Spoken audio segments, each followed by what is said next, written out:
lined with leaves turned brown, making my way back into my hometown. Funny how this all looks different, but it feels the same. Like how life never stops changing, some things never change. So fill your plate and fill your drink and fill this house of family, kind of love that all these years can't wash away. Cause the older that I get, I see that life is short and bittersweet. Thank God for this Thanksgiving Day.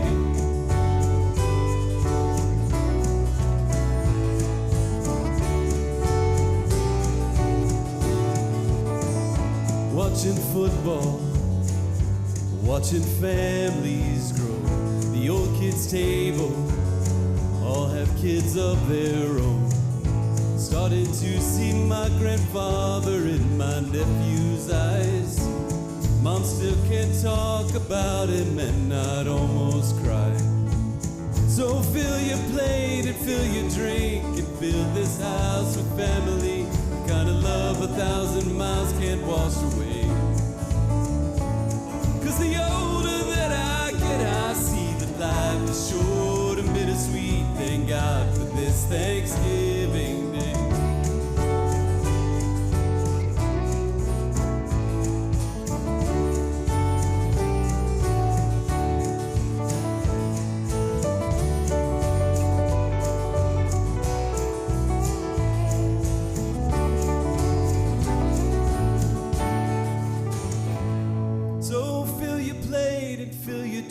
Put your dishes in the kitchen sink and let the leftover year just wash away.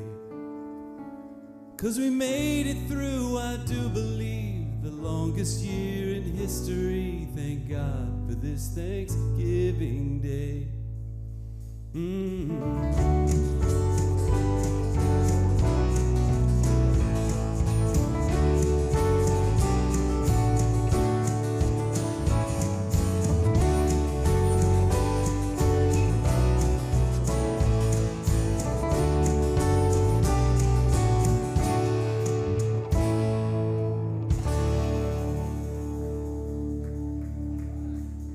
Wow, what a great song by Ben Rector to get us in the Thanksgiving spirit. Hey, it's Thanksgiving week, and this is one of our favorite weekends of the year here at Crosspoint, and we're so excited you're joining us today. My name's Vince, and wherever life finds you today, we want to help you have a great Thanksgiving week. So we're going to bring a number of things your way to encourage you today, and to get the endorphins going, and hopefully inspire you towards a posture of gratitude and a fantastic week to come. But first, we'd love to connect with you. And the best way to do that is to text the word connection to this number, 25827, or fill out the form next to the stream with your name and email, and we'll keep you in the loop each week on ways to connect here at Crosspoint. And for those of you who've been with us before, hey, welcome back. Lots of ways to connect around here, so here are this week's top 3 things to know at Crosspoint. And it all starts with the Spread Some Cheer initiative. Take a look.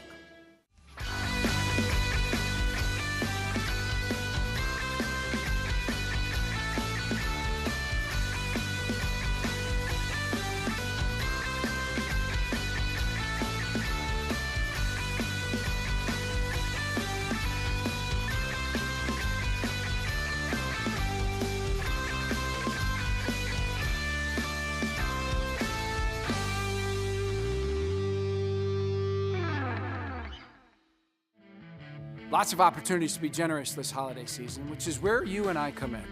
You can sponsor a child in need through the Giving Tree or provide a Christmas meal box to feed those who otherwise wouldn't have a holiday meal this season. There's 2 ways to participate.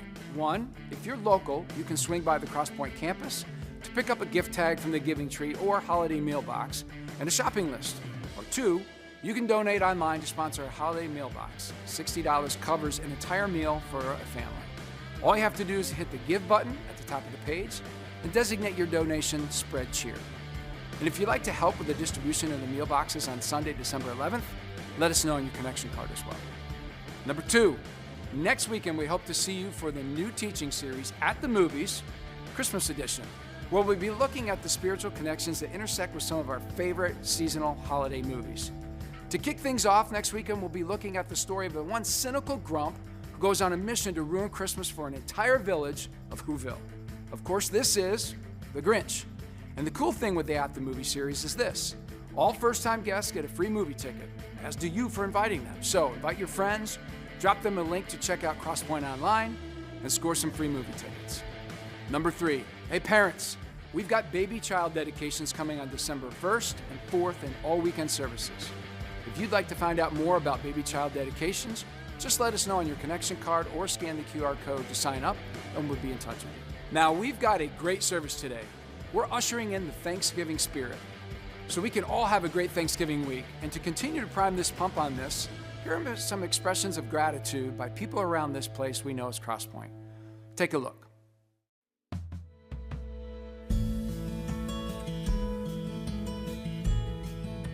I love my church because things that I've learned there have led me to be a better Christian, a better person, a better husband, a better father, a better friend. What I love about our church is from the moment we first started attending, we could really feel the realness and sincerity of everybody's love for God and wanting others to know that same love for God. And all the fun stuff, the game day and movie nights and after parties, and of course playing with the worship band, that is all icing on the cake. Happy Thanksgiving. I love my church because the staff and regulars are supportive, caring, and thoughtful. I love my church because it accepts everyone, meets them wherever they are, with no judgment. I love my church because it's a place that I can go to be re-energized and just to breathe, and reminds me that God is with me always. And I love my church because it's non-traditional, upbeat, and has fantastic music. I love my church because of all the great opportunities they've given me and all the great connections I've had with my friends through the church. I love my church because I love the Crosspoint community. I love the relationships that I've gained over the years, and I just love the people. And I also love the coffee as well. I love my church because of how real and relevant it is in today's world. I sit in the services on the weekend or even watch the service online, and I hear the teaching and I hear the cover song and the worship song, and I think to myself, man, that is so good. But then it's not really into the week when maybe something happens and all of a sudden I hear the cover song on the radio, or I remember something that was said in the sermon, or the worship song will just start playing in my head. And I kind of have to sit back and smile and say, thank you, God. You knew that I was going to need that this week. So I'm just so thankful to have a church that stays relevant in our times to make sure that we connect the dots to what's going on in our lives today. Wow, man, I tell you what, some great stuff right there. Hey, welcome. Great to have you with us here today. My name's Curt, and if we haven't had a chance to meet, it's great to meet you, great to have you here. If you're here for the first time as well, I say, man, we certainly hope it's the first of many times. And let's make some noise for those tuning in online right now. Man, those of you tuning in from wherever across our state, our nation, and our world, we're so excited to have you. And how about some noise for Thanksgiving 2022? Man, I am super excited. I know many of us are. It's one of my favorite weekends every year. And, we're going to do some things up here as a result of kind of our time here today. And we just want to set you up for a great Thanksgiving. We want to help you just kind of be primed and ready to go. And so if you're like me, it's easy to look around and kind of go, oh my gosh, there's so much going around that takes my attention away. There's so much around me that maybe isn't going exactly the way that I want it to go, and get consumed by that. And so we just kind of forget all the goodness that's around us. So it's the week before Thanksgiving, and we want to kind of help you have a great Thanksgiving. This week's all about giving thanks. I got busy. I didn't quite get to all my thank you notes. Would you guys mind if I write a few of my thank you notes? Would that be cool with you guys? Like right here in this space? You guys good with that? All right. Well, Jamie, can we get some thank you note writing music? Look at that. Wow. Now, if you watch, Jimmy Fallon and James Poynton, who plays piano, James, it's kind of cool connect. Let's see. Here we go. Thank you, Christmas decorations, for going up right after Halloween, because nothing says holidays like seeing my neighbor replace his plastic skeleton with a plastic baby Jesus. Mine are still up from last year, so it was easy. I know. It's like, yeah, just keep them up all year. Put Jesus next to the skeleton. Yeah, exactly. Right. Thank you, Thanksgiving, for helping me realize there are only two kinds of families. The one that wakes up early to run a 5K, and the one that stays up late to reheat all the food they just put away. They run a 5K. Anybody who do a 5K? These are like the overachievers, right? All the overachievers. Totally. I'm the latter, for sure. Yeah, me too. I'm a runner, but not on Thanksgiving Day. Here we go. Thank you, fantasy football, for letting me know that even in my fantasies, I am bad at sports. So bad. I'm always in the cellar. Even in your dreams. Even in my dreams. Thank you, wool scarves, for giving everyone a resting itch face. You can't even tell, you don't right? even know what's going on back there. You don't know what he's looking like. You get really upset, and you don't know. The scarf covers it up.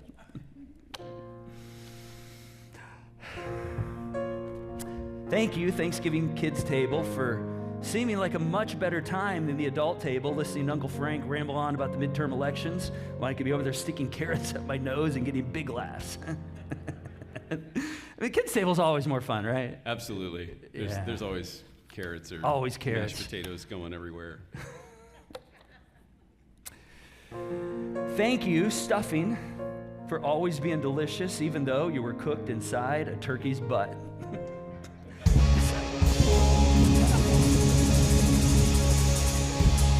I mean, it's like, just shove that stuff up in that cavity, right? Like, just put it up in the cavity, and it all comes out good. The oddest cooking. The oddest technique. Cooking at Thanksgiving.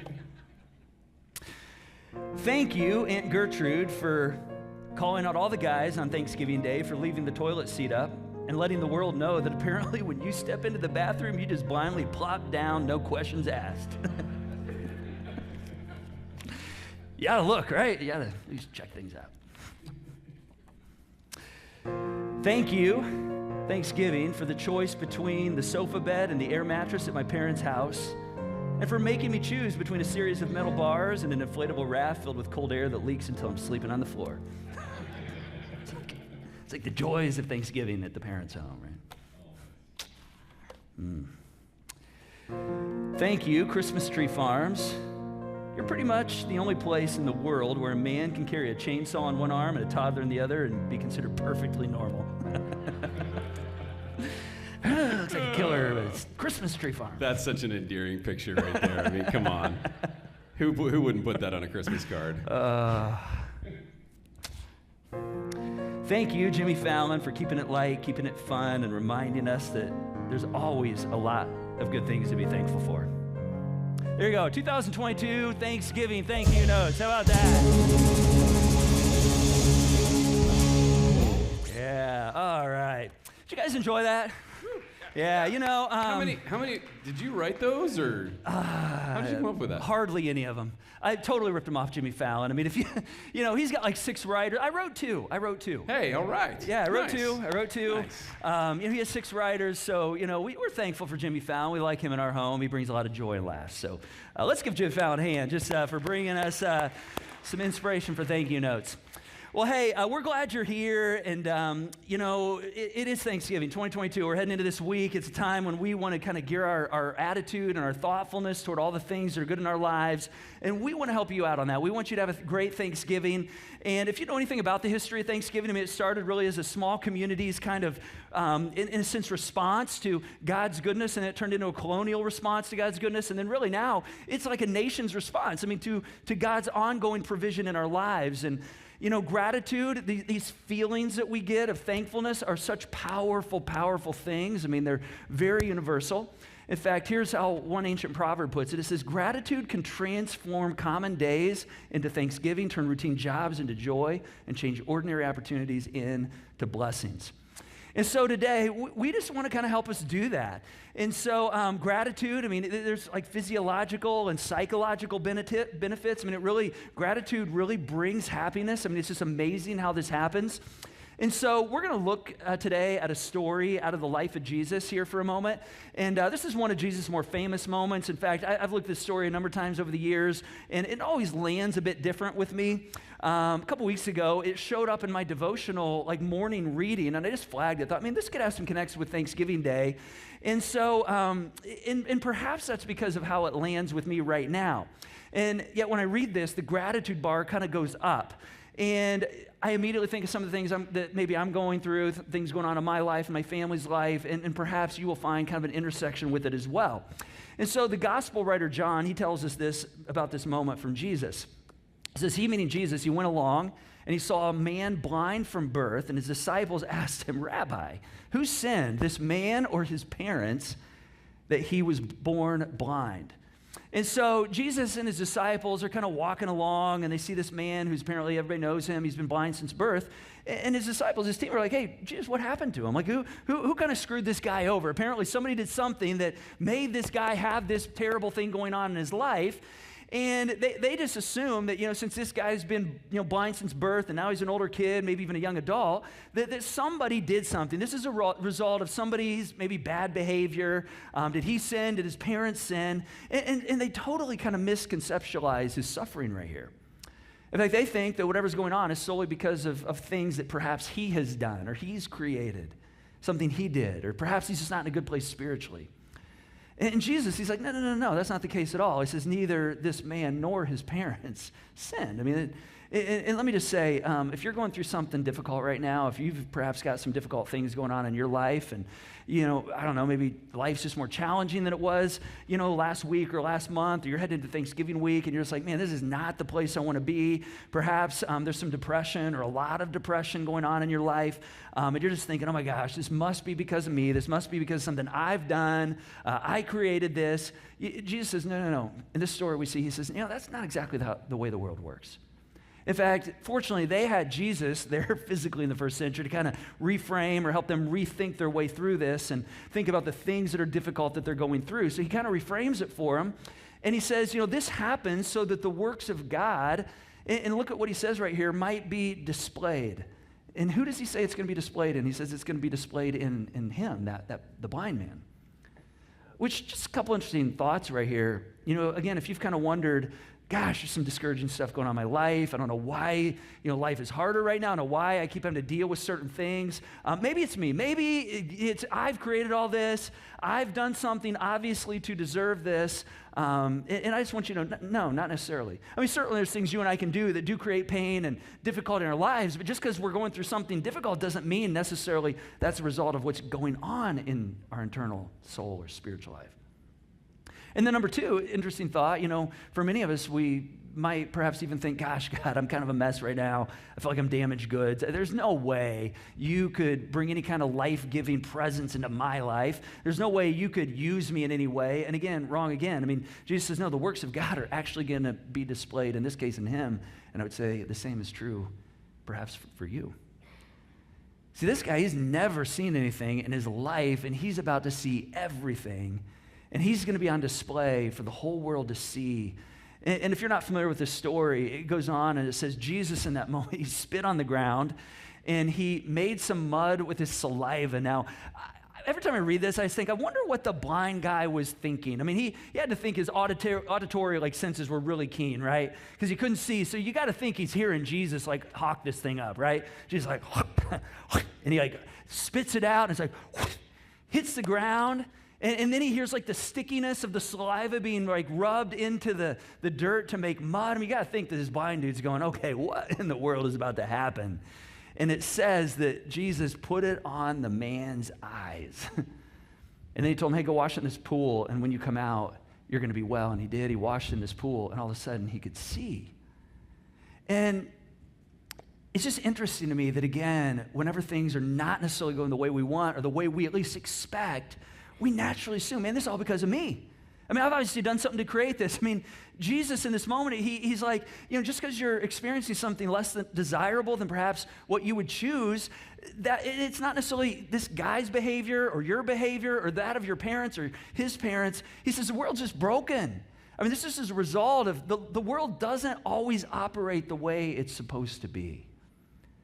And Jesus, he uses this moment to kind of display his power through this guy, through his pain, through his difficulty. He actually begins to see that perhaps it serves a purpose, which for you and I, we perhaps begin to see in our lives that our pain has an important story to tell. And I just wonder how many of us, as you come into even this moment right now, I just want you to think for a moment, are you more aware of all the things in your life that are going good and you can be thankful for and all the ways God shows up and has shown up in your life? Or do you tend to be the kind that goes, oh my gosh, here's the places I've failed, here's the things that I've dropped, here's the places where I've blown it, and all of a sudden you find that those are the things that are defining you? Because my hunch is most of us have a lot more focus on those things than the things that perhaps we see that are of goodness.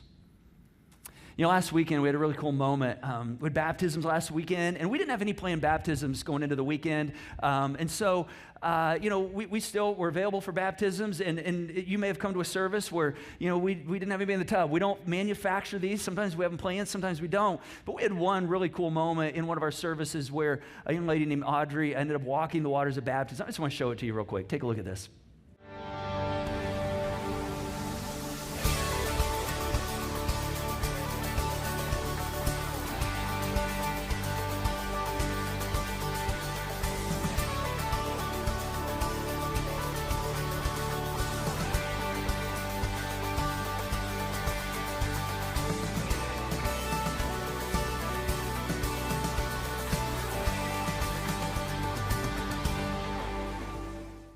Let's congratulate Audrey. Man, what a great moment. I may get a bit emotional. When her hands went in the air, I'm like, man, there is a story behind that.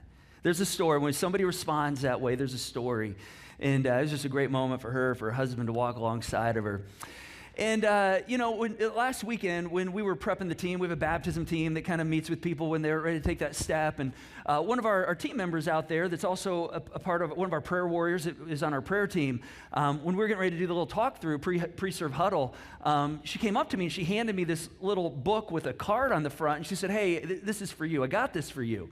And I took it and I said, oh, thank you. And she said, well, you might want to read it first before you thank me. You read what I wrote inside. You might not be thankful, once you read it. And I'm like, oh, gosh, I wonder what you wrote in there. Have you ever got something like that? And you're like, I don't fully know what to do with that. And so I just put it on my desk, and I was getting ready to head into service, and went through the morning, and later that afternoon when I was heading home, I grabbed it off my desk and took it home with me. And usually I'm pretty emotionally spent after, a weekend, and, I thought, man, I don't know if I have the bandwidth. I don't know what's in this.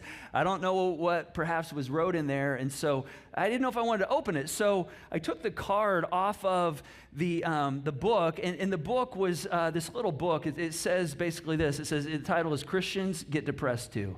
I'm like, oh my gosh, she thinks I'm depressed. And, how obvious is it? Is it obvious to everybody? Oh my gosh, what is she saying to me? And then actually, I have been dealing with some depression, actually a moderate level of depression. I thought, well, it's actually not inaccurate. And then I got into the card. I finally opened the card up and read it, and it was nothing but encouraging, I'm going to be honest. It was just a story about how one particular person's life had really been impacted by Crosspoint in this culture, and just the way, I shaped that and we shaped that, and how it's changed not only her, but her family and her kids, and just totally changed trajectory.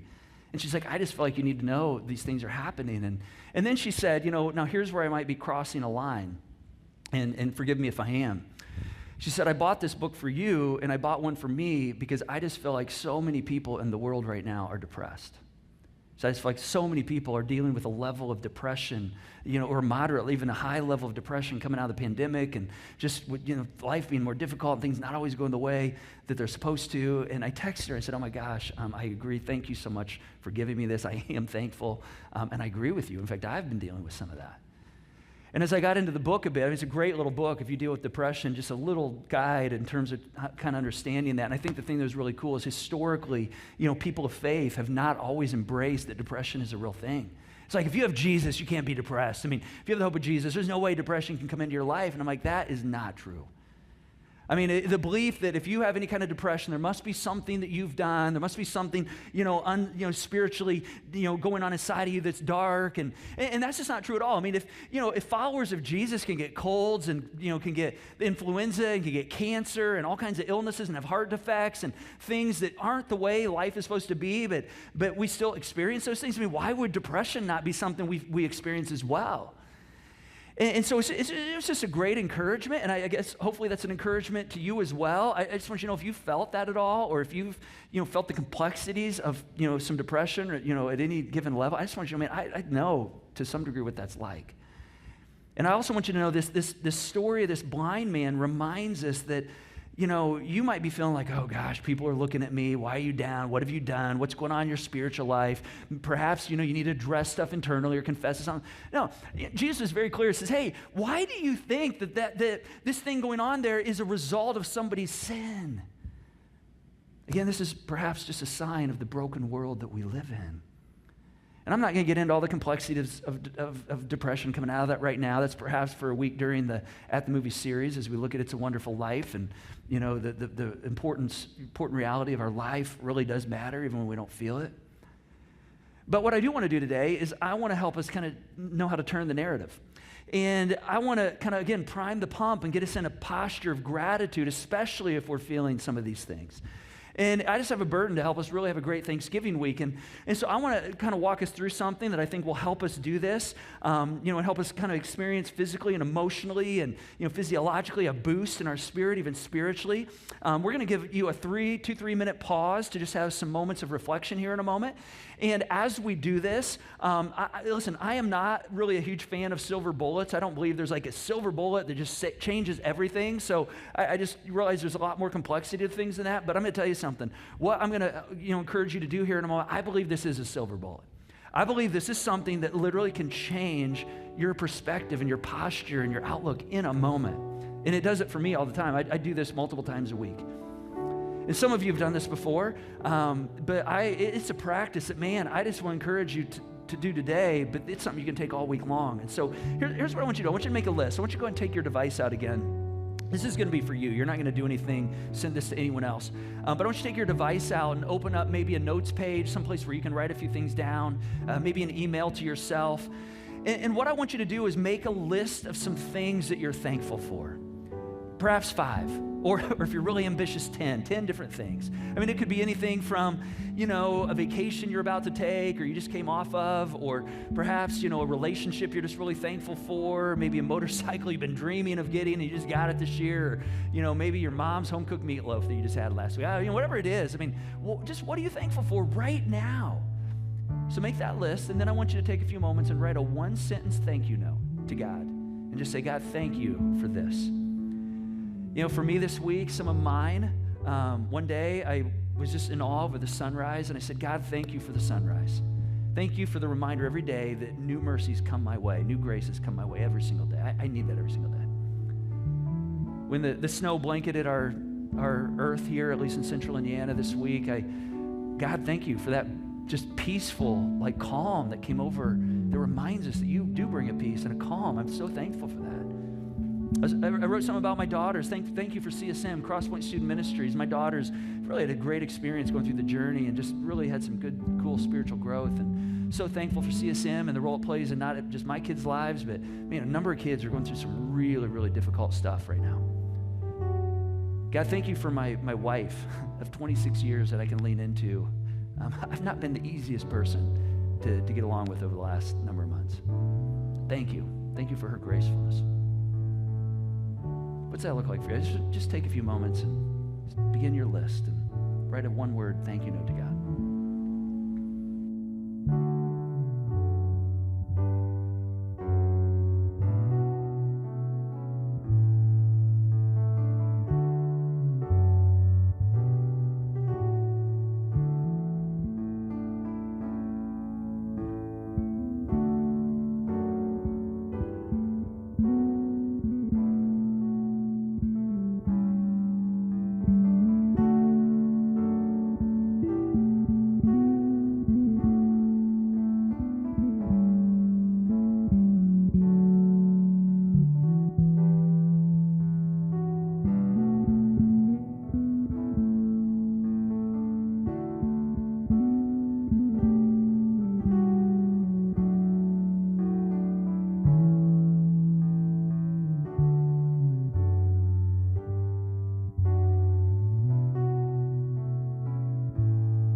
finish those notes, man, I encourage you, maybe make this a practice throughout this week. You know, as I was just sitting here and sitting in this kind of moment of pause, I just found myself thankful for you. I'm thankful for you, and when I say you, I mean those of you who call this your church home, those of you who are here in person, those of you who are tuning in online, that, man, you could be any place right now online, and yet you're joining us. I mean, you could not make this a moment, and yet we are so appreciative that you're choosing to be with us. When I say you, I'm talking about those of you who, are a part of fueling this place through the Joy Box. And just, making things happen and keeping people encouraged. As you heard, people that love our church say, man, I love what happens. You make that happen. When I say you, I'm talking about those of you who, serve on a number of our teams, whether it's, serving coffee or greeting at the front doors or leading music or running cameras to keep people online, engaged, to our kids volunteers, our student volunteers who work, week in, week out to make sure our kids are experiencing Jesus, to our small group leaders, to, those of you who spread some cheer boxes and gift tags. You guys almost cleared the tags off the board. Can we clear the spread some cheer? Can we get the spread some cheer box less down this weekend? Let's do that. Man, let's reduce that. Let's get those boxes out the door. Listen, I'm telling you, none of this could happen without you. None of this. Thank you. Thank you. I mean, this is all a part of our mission of helping people find their way to God. I mean, there's so much to be thankful for. Today, in the spirit of Thanksgiving, we're going to invite you to share in the original table of Thanksgiving in just a moment.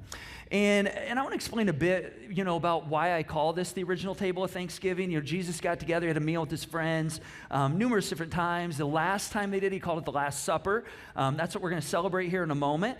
And we've been looking at this kind of bigger central freedom story over the last number of weeks that we see in the Old Testament portion of the Bible of the story of God and how he worked in the lives of people, the nation of Israel, and how they were in Egypt and they were slaves, and they're kind of in this place where, like, man, life's not great because we're slaves. It's not horrible, but we're certainly not thriving. And at one point they had to decide, okay, we're going to make a break. We're going to make a definitive change. And they began to go in a new direction, to a new place. And once they started doing that, they began to realize, oh my gosh, the euphoria wore off a bit, and they began to realize, man, this is hard. It's sometimes hard making changes, going to new places, and you almost second guess and sometimes want to go back to just the old ways, even though it wasn't great, because you haven't experienced the blessings. You haven't got to the place of experiencing the benefits. And one of the things that happened, and this is really a profound story, is that it's something that most Jews and many people who are followers of Jesus still celebrate even today. In fact, right before the nation of Israel left bondage in Egypt and made their break, it required something very, very dramatic. And see, the Pharaoh, the leader of Egypt, who was holding this group of people in slavery, he'd gotten a hardened heart.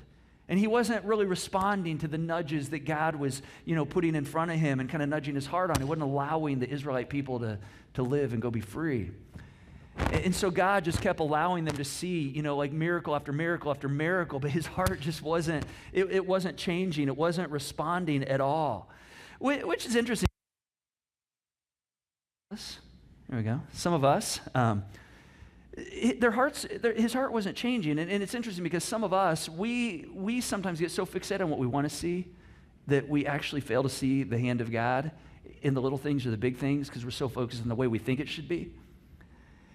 And so finally, there's this thing that happens, and it's the most intense thing of all. And basically, God says to Moses, I want you to go to every household, and I want you to tell them to kill a lamb. And I want them to take the blood of that lamb, and I want them to paint it over the door frame and up and down the sides of the doors of their home. And what's going to take place is the angel of the Lord, or the angel of death, angel is going to sweep over the entire land, and anywhere where he doesn't see that blood of that lamb spread over the wooden door frame of the house, the angel of death is going to go in and take the life of the firstborn son of that home. And of course, the Israelites, the nation of Israel, their firstborn are preserved because they followed God's, what God asked them to do, and they put the blood around the door frame of their home. In every household in Egypt, they lost their firstborn son, including Pharaoh, the Egyptian leader, and he was just distraught. I mean, it just wrecked his heart, and he was all of a sudden beginning to be remorseful because he lost his first son.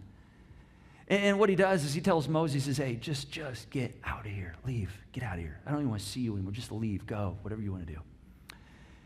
And one of the first things that they do on their way to freedom is they celebrate a festival.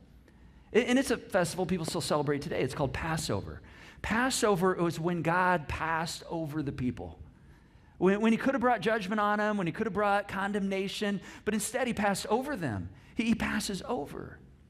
And see, Jesus being a good Jew and all his friends being good Jews, they would sit down and they would celebrate this Passover meal. But in this moment right here we're going to look at, there's a twist. And so here's what happens. Here's what it says in the Gospel of Luke. It says, when the hour came, Jesus and his apostles reclined at the table, and he said to them, I've eagerly desired to eat this Passover with you before I suffer. Now, Jesus' followers, they didn't fully understand what he was saying. They didn't know what was about to happen, all right? I mean, looking back now, we know exactly what was going to happen, but none of them knew. I guess one of them did, the one who kind of arranged the arrest. I mean, none of them knew Jesus was going to be arrested, and he was going to be beaten within an inch of his life. He was going to be tortured, and he was going to be crucified, and that this was going to be his last meal. And he says right here, I eagerly am so excited to eat this final Passover meal with you. Now, it's interesting because looking back, we can begin to see that Jesus actually was the lamb. He was that lamb whose blood was shed that suffered so you and I wouldn't have to suffer. All right? He was the firstborn. He was the one that was slayed. He was the one that his blood came running down that wooden cross. His blood is just like the blood that was running down the door frames of the lamb over the Israelites' homes. That was Jesus' blood. And see what Jesus did on that cross, that blood actually can be over you and can cover you and be on you. So that condemnation never comes your way. So God passes over you. There's no judgment or fear of condemnation that comes your way. I mean, it doesn't mean life's not hard. It doesn't mean things aren't difficult at times. It doesn't mean we always, do the right thing or, don't have times where we get ourselves in situations like, oh my gosh. No, there's remnants of our ways of life, but it means God's grace is on you. We have to fear the condemnation or the wrath of God or of God abandoning us. In fact, Romans says this. It says, therefore, there's now no condemnation for those who are in Jesus, meaning those who are under the blood of Jesus the Lamb. Jesus continues. It says he took the bread, he took a piece of bread off the table, and he gave it to them, saying, this is my body given for you. I want you to do this in remembrance of me. And in the same way, he took the cup off the table, and it says after supper, he said, this is the cup of the new covenant. See, there's an old covenant, and he had just established a new one. And anytime there's a new covenant that was kind of forged, it required a shedding of blood. He says, this is the cup of the new covenant in my blood, which is poured out. And look what he says. It says, poured out for you. And so Jesus, he encourages us to do this act of remembrance with the cup and the bread. And to remember that Jesus covered our sin. I mean, that he was the lamb and that we don't have to have any fear. I mean, those of us who are connected to him, those of us who have received from him, received his grace, that we don't have to fear, condemnation because God, he passes over his people. Now, we don't do this act of remembrance all that frequently in our services. We do it periodically, and there's a variety of reasons for that, which we won't get into. But I will say you can have communion. You can share this anytime you're with another person who's a receiver of God's grace, and you've each received the grace of God in your life. You sit down at Jimmy John's and have like a Diet Coke and a ham sandwich and say, man, I am thankful right now. I mean, there's nothing magical about this cup or the bread. I mean, it's just that it's about the ability to say, I remember Jesus right now. I remember what Jesus, and I'm thankful for what Jesus did for me right now and for what he continues to do by covering me with his grace through his blood. And so we're going to celebrate and we're going to remember that today. And so I want you to go and stand with us. I'm going to pray for us, and I'm going to kind of give us some instructions here in just a moment.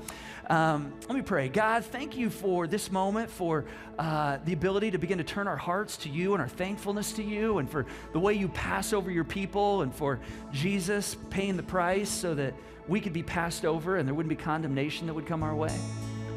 And God, we want our hearts to be filled with that right now, filled with your goodness and your faithfulness, even in spite of our faithlessness at times. For your grace that just pours in and washes over our lives. We just want to thank you for that right now. We're going to do this act of remembrance to remember you. So thank you, Jesus. We pray these things in your character. Amen. So in just a moment, we're going to share in this table of Thanksgiving. And these are called abundance tables that we have with us this weekend, meaning there's all kinds of bread and, big thing of drink, of juice, and you're going to be able to come and take whatever you want to take. In fact, we're going to invite you in a moment to come down the center aisles, and you can take a piece of bread that's on the table. There's pre-wrapped bread if you want to take that. Take a couple if you want. We want you to eat until you feel like you're a bit full. And then, you're going to receive a cup at the end. And again, it's not just a little thimble, it has a couple drips in them. You're going to receive like a tumbler. You're going to see like a good cup of juice. And these are open tables, by the way. If you are somebody who's received from God, if you've received His grace, doesn't matter, what church you belong to, or if you're here for the first time, if you're a receiver of God's grace, these tables are open for you. Now, let me just say, I know some of us are here and we're still trying to figure out if we believe Jesus is who He says He is, if, He is somebody who we believe actually died for us and we can put the weight of our life into who He is. And if that's you, let me just tell you, man, we are so excited you're here. In fact, Crosspoint's built. We created this place for people like you. At the same time, I would say it's probably not a good idea for you to come and participate in this table because it doesn't really represent you. There's a lot of movement that's going to happen in a moment. Some people are going to move right away. Some people are going to stay and move a bit later. I mean, nobody's really going to know, whether you moved or not. So, I would just encourage you that if you haven't received Jesus, intentionally said, I want to know you, Jesus, as my Savior, that doesn't mean His grace isn't on you. Doesn't mean He doesn't love you. It's just this doesn't symbolize a very intentional choice. Say, Jesus, I want to know you as my Savior. I want to follow you with my life to the best of my ability. So I just encourage you to stand and kind of observe as we move in this room. But let me just say, if you today want to receive for the first time, or you feel like you've kind of faded away and you're like, hey, I want to re-up, Jesus. I want to re-engage and say yes and turn my heart and receive your grace. Man, then make this your first communion. You come to the table. All right, some people call this the Lord's Supper because it was a dinner Jesus had with His team. Some call it the Last Supper. It's the last meal He had before He went to the cross. Some call it communion because it's communing not only with God, but we do this in a community with others. Sometimes we refer to this as the Mass, literally taking in the Mass, the body of Jesus, and the blood. I mean, something that symbolizes the blood. And then, some refer to this as the Eucharist, which the Greek word for Eucharist is Eucharist, which in our English language means thankfulness. So this is a moment of thankfulness right here. In fact, Jürgen Moltmann, great theologian, he said, freedom means more than to be realized. It must be celebrated. Must be celebrated. So today we celebrate. We're going to celebrate. If you came in here and you're a bit down or depressed, that's cool. It's okay. As you come to the table, man, I want you to remember, man, Jesus, this is a moment to celebrate because you have a Savior. You have a Savior that meets you in that place. And if you come up to the table with someone, man, when you receive your drink, man, toast them. Give them lift your cup to them. If you don't have anybody that you came with, turn to somebody you don't know. And just hold your glass up. Man, I love what David said. David, many of his Psalms, he was at times riding it, just high as a kite, and then other times he was in the low of lows in a depression state. And one of the things he says that lifts his spirit, it says, I will lift up the cup of salvation and praise the Lord's name for saving me. So this is a moment where we're going to celebrate. All right, you guys ready to do this? All right. So if you're online with us right now, you can go to your pantry and get some crackers and wine or orange juice and bagels, whatever it is, and share in this moment with us. But we're going to celebrate what Jesus has done. We're going to lift our cups to each other. All right, so we're going to sing together. And as we do, you are welcome to come to the table and take the body and the bread of Christ, and let's celebrate all that God has done for us.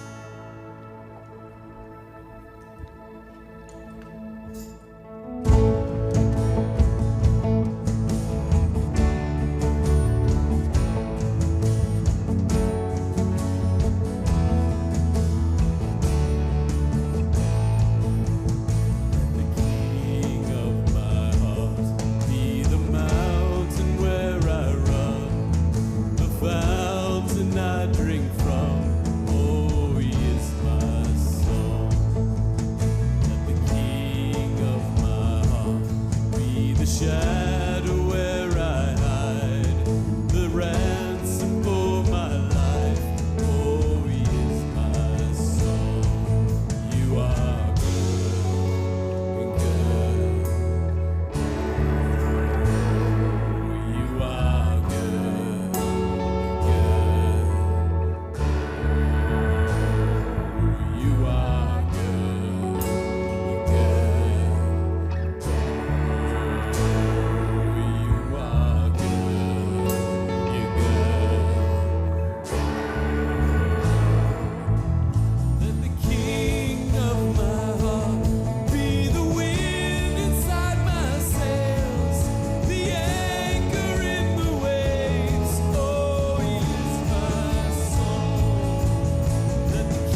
never gonna let me down. You're never gonna let me down. You're never gonna let me down. You're never gonna let me down. You're never gonna let me down. You're never gonna let me down. You're never gonna let me down.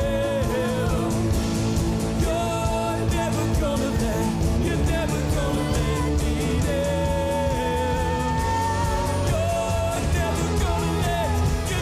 gonna let me down. 'Cause you are good, good. You are good, good. You are good, so good. You are good, just so good.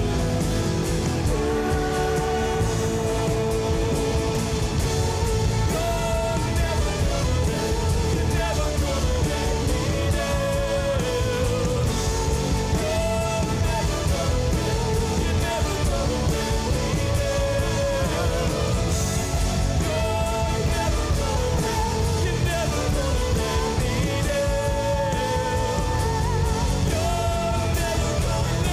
You're never gonna let me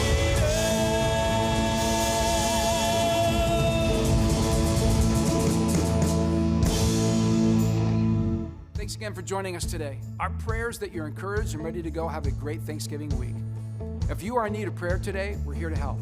Simply text the keyword "need prayer" to 25827, and a member of our prayer team will give you a call today.